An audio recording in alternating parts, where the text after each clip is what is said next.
Hello Capricorn and welcome to Soul Sundays. Capricorn, it's a quick 3-card spread, one for mind, body and soul for your week ahead. So let's get started.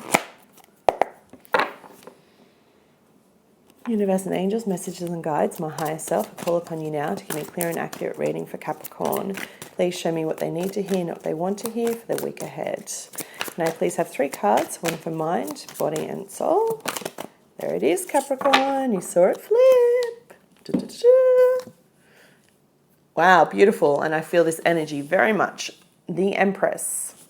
So, my darling Capricorns, your reading for last week was terribly muffled. I'm sorry. My mic dropped. I didn't realize. I was too in the zone. I was channeling. It was a good reading though, so I didn't want to go back and do it again. And I wanted to keep it as it was. I'm sorry if the sound quality wasn't great. What's interesting though is that reading was all about meditating, finding your center again. Being able to understand that things have shifted for you.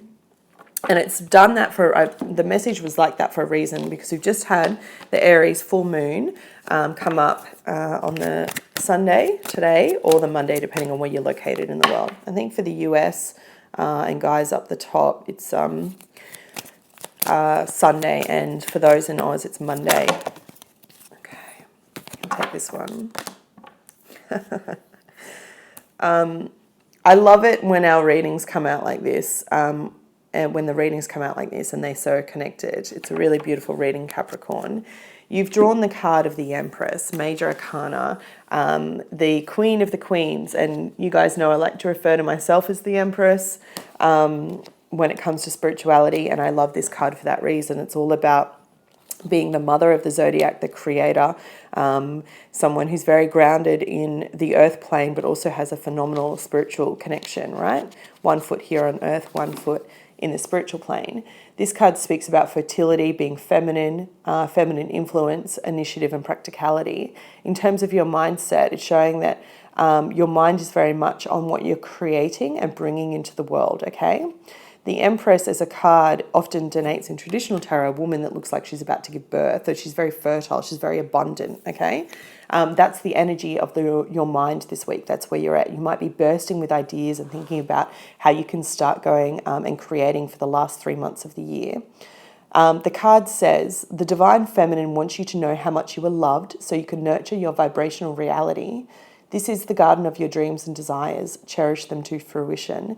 This is very much what I was saying before. It's asking you to step into what do you want to create to achieve in this lifetime, in this world.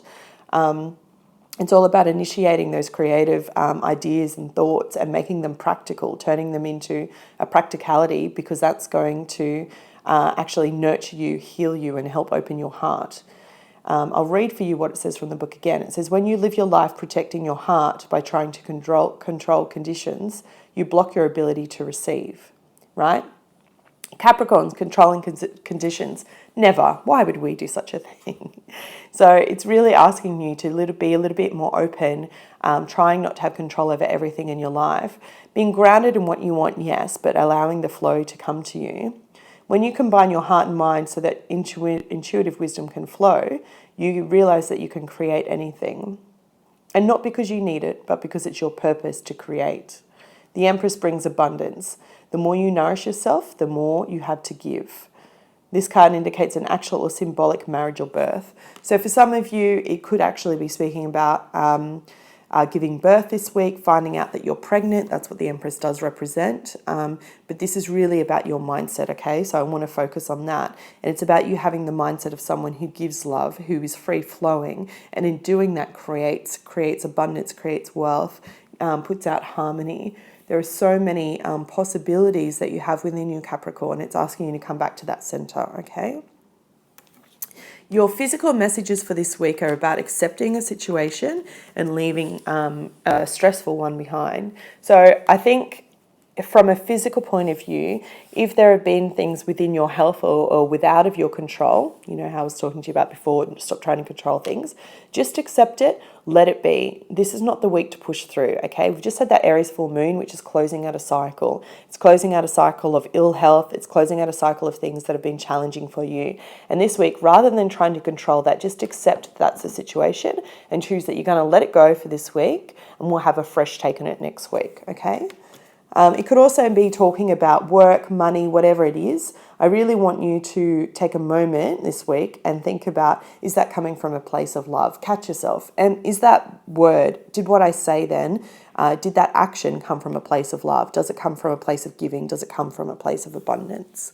Because we are in this state of ready but waiting. You see Eddie there, my little spirit guide, come up as my dove. I love it when he pops up like that. I love it when I see it in cards, and I forget what half of these cards are and the symbolism until I actually do the readings, because, you know, there's so many different decks that I use for personal readings. But this card is beautiful. It speaks about there's no rush, right? Take your time. There's no rush. There's no rush to change your body, to change an eating situation. Take your time. It will happen when it's meant to, naturally, and it will fall away. There's no rush to go out and achieve great things. Do every little bit that you can, but do a little bit day by day, right? Bide your time and be ready to act. Observe and build your stories of knowledge and your stores of knowledge, energy, and resources. Resist being goaded to act before you're ready. You don't have to make a choice, Capricorn, unless you're ready to make that choice. You have not missed your chance. Prepare and be poised for an opportunity. Confidence is not being certain of success. It is being prepared to give something your best shot. I love the meaning of that card, right? And this is why I'm saying to you, last week was about meditating, finding your core, finding your balance. This week is very much a message of being and embodying love, being creative, putting things out. And maybe it's just getting the plan together, but you're not ready to act on it yet. Don't be so hard on yourself, Capricorn, okay? Everything will come together in divine right order and divine right time. I hope you found this reading helpful. It was a pleasure doing it for you. I wish you guys a great week. If you did like the reading, please hit the thumbs up. It helps the channel more than you know, and I'll be back with you next week. Take care.